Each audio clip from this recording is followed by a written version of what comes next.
Hey guys, recently I've run into Uframe, a brand new framework for Unity. Unlike other assets on the store, this one doesn't solve any specific task like animations or twinnings or particles. Instead, it gives you a way to organize your code so that it is highly maintainable, easy to extend and integrate with other assets and plugins. Being a professional framework, however, Uframe has some learning curve and may be hard to wrap your head around it. In order to summarize my knowledge about it and help you out there guys, I've decided to record a few tutorials about Uframe. This little guide will be helpful for you if you're a beginner Unity programmer with some basic C# skills and you wish to understand the basics of why and how to use Uframe.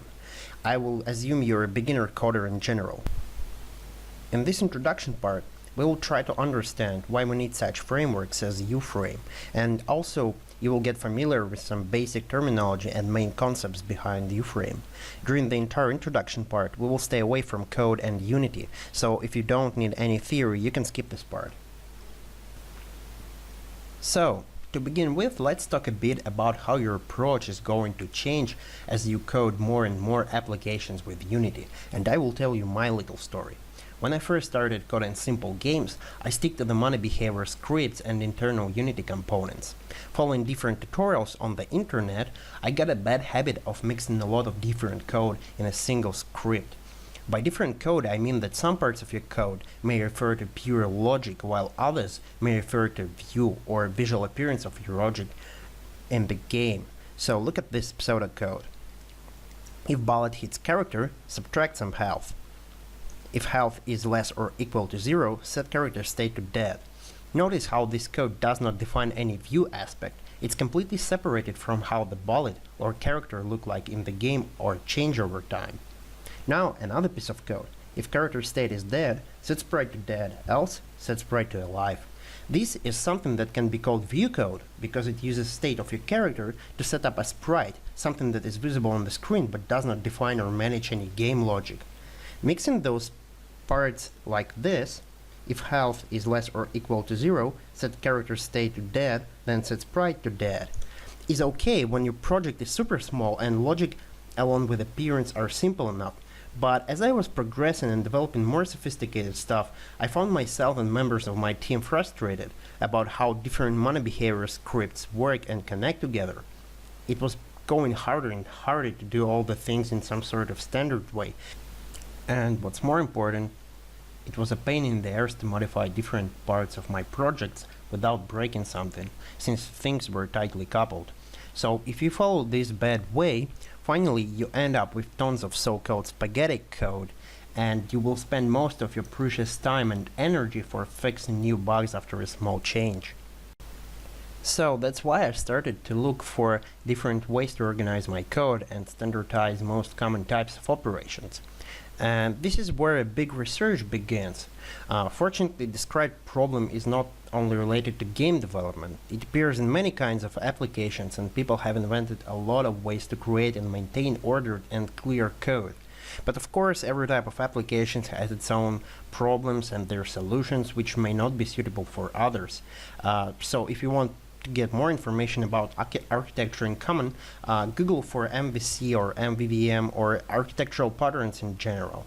So ideally, there should be a framework to define the workflow and keep things as clean as possible. What do I want from such a framework? I want decoupled logic and view code so they do not interfere with each other.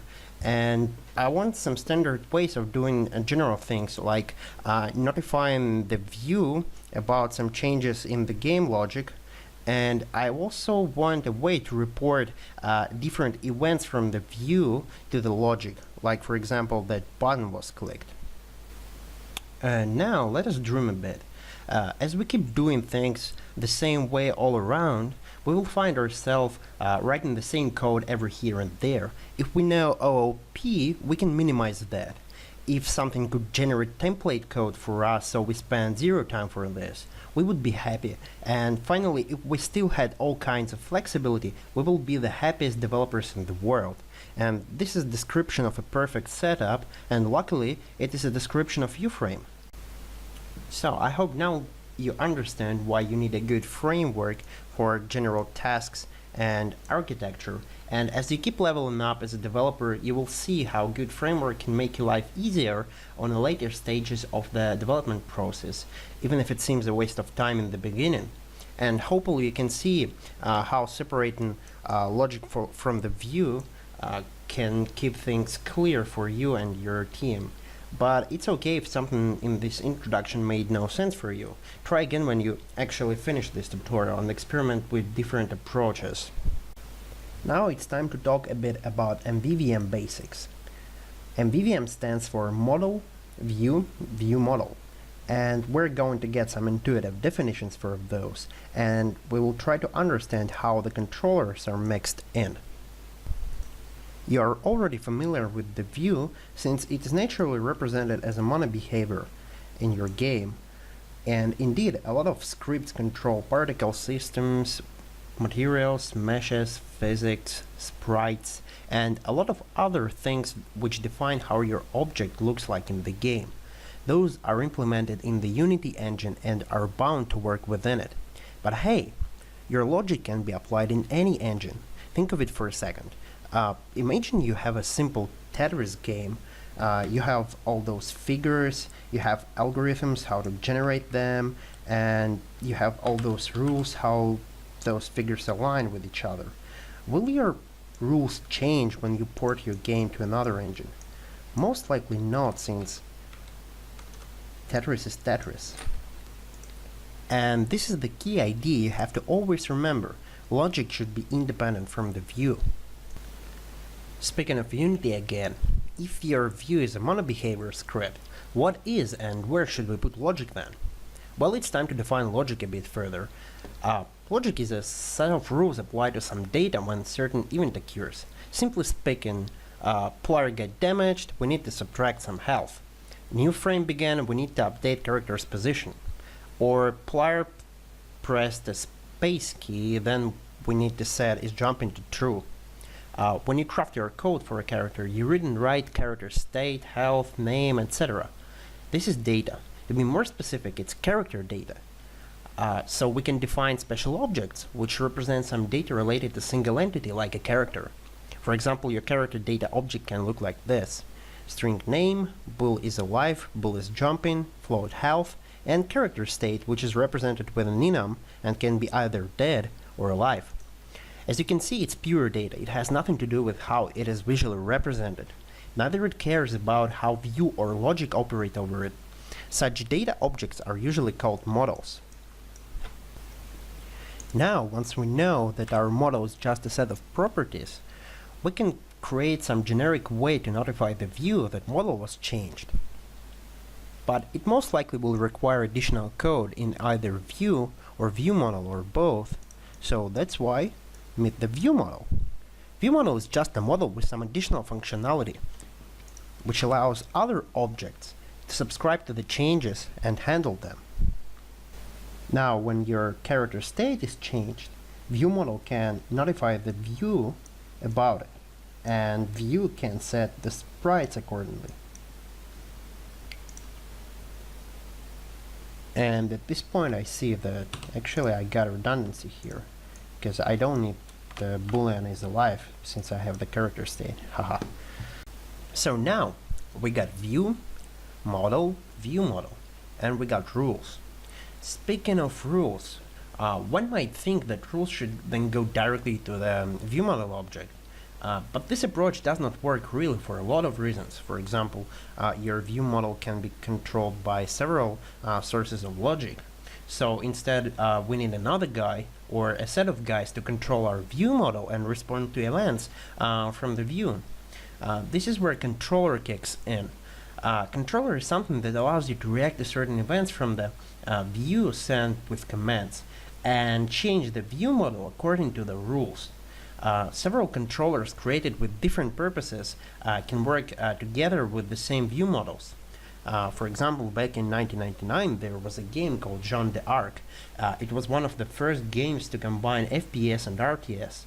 You could control different characters like knights and archers, or you could switch to global RTS mode and control them like in classic real-time strategy game. If we simplify this a bit, we can see it's a good example of how different controllers operate over the same view model. So here's a little summary. Model is a pure data related to some entity. View model is a model which allows others to subscribe to certain changes in the model and allows sending commands to controller. And also it may contain additional methods which provide information derived from the model data. Let me explain this a bit. Imagine you have a checkers board view model. You have an information about all those figures on the field, you have information about the current player, and from this information you can derive a set of possible allowed moves for the current player. So this data was not originally in the model, but it can be derived from there, and it's a good approach to place those kind of information sources to the view model. Now, the view is a visual representation of the data from model or view model, which can react to changes in the view model. It can send commands to view model's controller via the view model, and view is the only thing that is bound to work in the current environment or a game engine like Unity.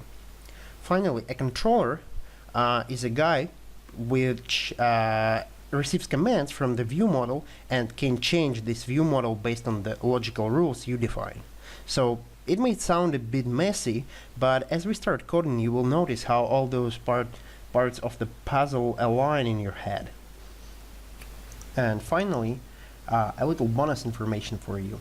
As you start coding bigger projects, you will most likely end up with a lot of classes, and you should learn how to navigate them quickly and easily. Using your favorite IDE, I use Visual Studio along with ReSharper extension, which provides convenient ways of navigation and refactoring. And I can quickly jump to any class I want. I can also see all the methods which I can override, which is extremely useful when you code in Uframe.